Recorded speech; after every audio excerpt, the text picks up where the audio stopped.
And wow, this looks fantastic. So the thing is, like, there are two things. You don't need to record this presentation separately. So you can take that much portion out from your Google Drive, right? Google Drive recording, right, Dhruv and Yes, sir. okay, perfect. You can record it. I mean, so but I would need, you to upload that teaching part on YouTube, and you know the other instructions, right? You need to send me the link, and you know the title and description and everything. Okay, okay, awesome. All the best. Go on. I All will right. send. So, Yeah. You yes, sir. have to teach us. You are teaching us. Now you are the instructors. Okay. Okay, Yes, sir. guys. All the best. Go on. All right. So, hi everyone. Today, I'm Dikshita will be presenting on Vygotsky's socio-cultural perspective on cognitive development. Dikshita, if you can begin. Yeah, next slide, please. Yeah, so to know a little bit about Vygotsky, he was a psychologist who studied on various topics like sociology, linguistics, psychology, and philosophy. But he made a specific significant advancements towards the field of child development. He solely focused on child development, development psychology, and educational philosophy. He also went on to write about language and thought, the psychology of art, learning and development, and educating learners with special needs. Next slide, please. So, combining both his studies in education and child development through his knowledge, Vygotsky developed a cultural historical theory of cognitive development, which focuses on the role of culture in the development of higher mental functions, such as you can take speech and reasoning in children. His theory is sometimes referred to as a socio-cultural perspective. Also, Vygotsky's social cultural theory is commonly known as social constructivism or social culturalism, you can say. According to Vygotsky's social cultural theory, child's cognitive development is a socially moderated dynamic in which they learn their cultural values, beliefs, and problem solving approaches through an interactive conversations with more skilled members of the society, which can be popularly known as internalization process. And as per Vygotsky's definition of internalization, our ways of thinking are influenced by the thought pattern of those around us.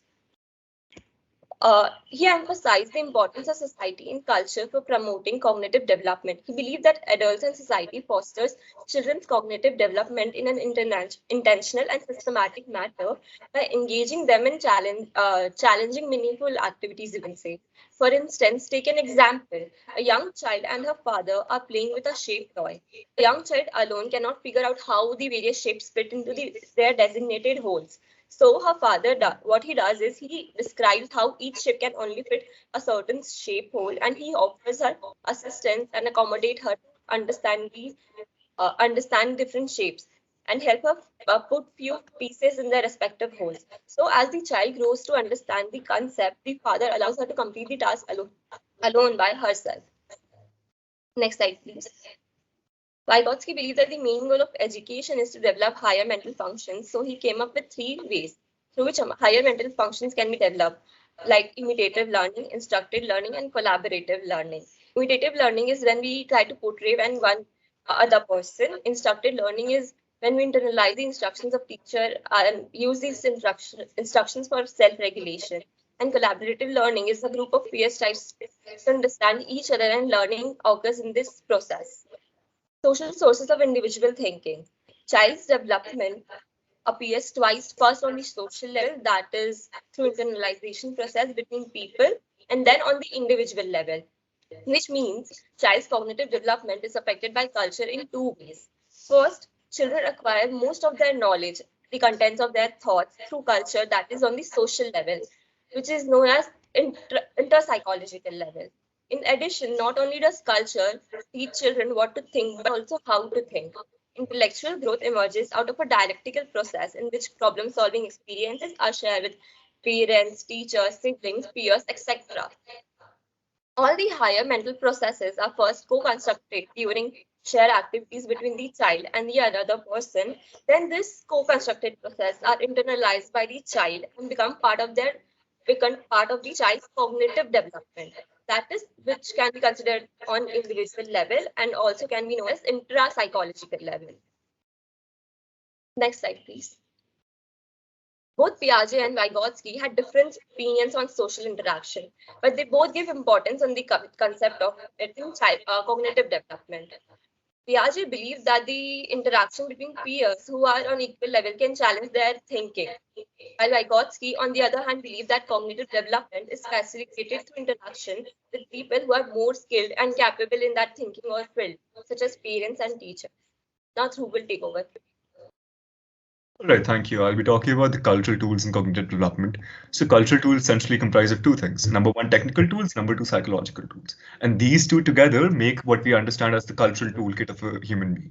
Now, the technical tools essentially refer to things that are in the material environment. For example, me using my phone, me using this timer. These are physically tangible things that are used to interact with this world. My psychological tools for this matter would be the English language. Now, the fact is my culture has introduced me to two languages, Hindi and English. This is incorporated into my psychological system, which helps me adapt to real life circumstances so that I can speak, communicate, and express my feelings of what I think in these given languages. Just like in this slide, the technical tools in this slide are the calculator and the ruler, because these are not things your culture would particularly provide to you, but these are important. Why? Because you need these to interact with the physical environment. Whereas the psychological tools are on one side, the Roman numerical system. For example, if your culture introduces you to the Roman numerical system, that is how you'll understand numbering 1, 2, 3, 4. Your idea of numbering would be in these numericals, in these symbols. On the right side is the Hindi language, which means that tomorrow, if you want to express yourself in a written way, in a verbal way, you might refer to these particular symbols because these are incorporated into your psychological system. Now, the next theme I'll be talking about is the role of language in private speech. Let's look at this picture for a minute. Can anyone raise their hand and tell me what they see in this picture? Dikshita will recognize. Please, guys, participate. Bani, yeah. His name was Smith, right? Smith, SCH. Anyway, he was talking to himself in this, and he's trying to self-motivate himself. Right. All right. Thank you, Bani. So you're on the point. This is self-motivation. The person is talking to themselves. Anyway, so this is understand as private speech. This is prominent in individuals that are of a smaller age or children. Now, this is perceived as talking to oneself. You might have seen children muttering to themselves, talking to themselves, instructing themselves in multiple ways. And we usually see it as stupidity or something that only children do. But it is actually a way of self-regulation. Let's take an example. Tomorrow, a child wants to pick up a rock. The parent says, do not pick up that rock. It is dirty. Right? Now the child understands this in two ways. Number one, self-regulation. The next time they feel like picking something up off of the ground, they will remember, oh, my parents said no. So they might even say to themselves that, no, don't pick it up. No, bad behavior. No, don't do it. Second, on the intra-psychological level, that is the child might as well imitate their parent in instructing somebody else who's trying to do the same behavior that they did. When somebody else tries to pick up something off the ground, they might be like, oh, no, do not do it. Right? So this is how private speech helps in self-regulation. That is what Vygotsky emphasized upon. Now, moving on to the next theme, that is the zone of proximal development. Right. I'll need one of you to identify what you see in these two pictures. Anyone? Please go. Vrinda. Okay, so I think in the first photograph, the student is like really focused. In the second photograph, the student is a little confused. Right, you're on the point. In the first picture, the child is working independently. They do not require assistance. They're focused. In the second picture, however, the child is frustrated. The child is confused. The child is unable to find the answer to the task they've been given. Now, the area between these two levels, one where you know what to do and you can do it without assistance, in the area where you do not know what to do.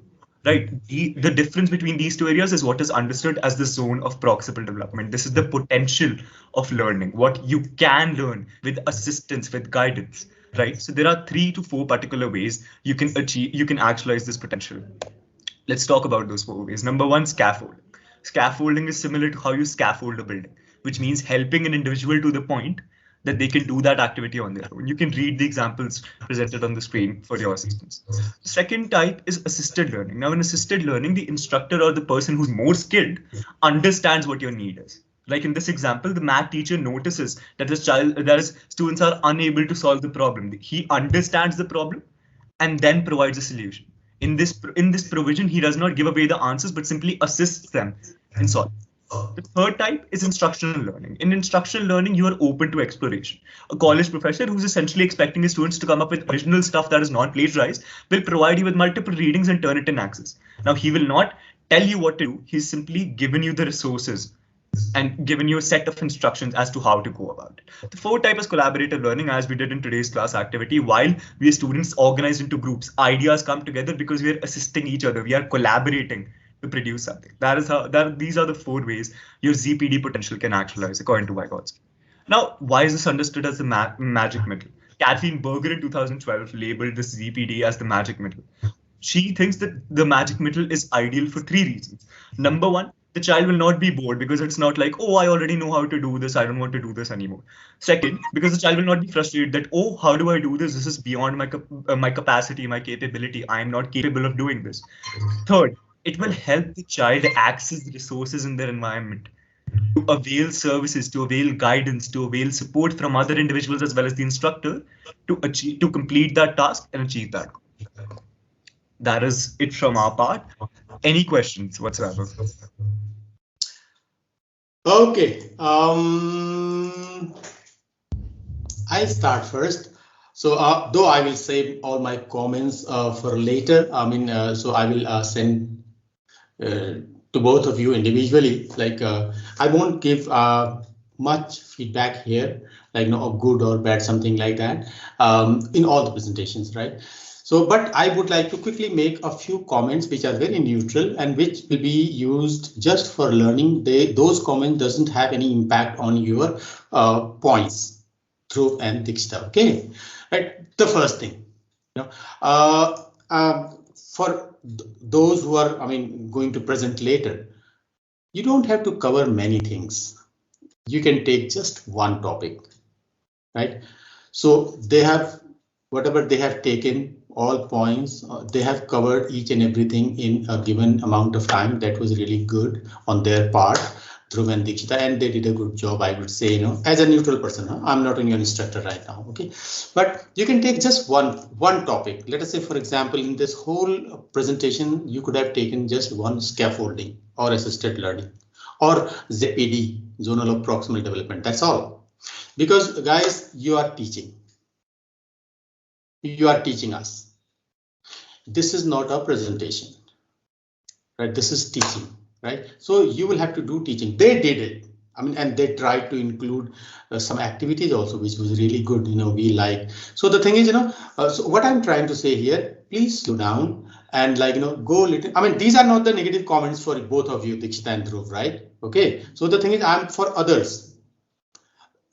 These are the suggestions. Take one or two topics. Just small topics, because in a class, basically, you need to show your instructional skills. You don't have to teach anything. You don't have to cover any syllabus, right? So we have to cover the syllabus. Like still, we try to just go at a slow pace, right? So please take just one or two topics. Except rest is like I don't have many suggestions for others. On the basis of today's presentation, this was the first presentation. And the opening was really good, I would say. That's all. And please, now the forum is open for comments, questions and comments.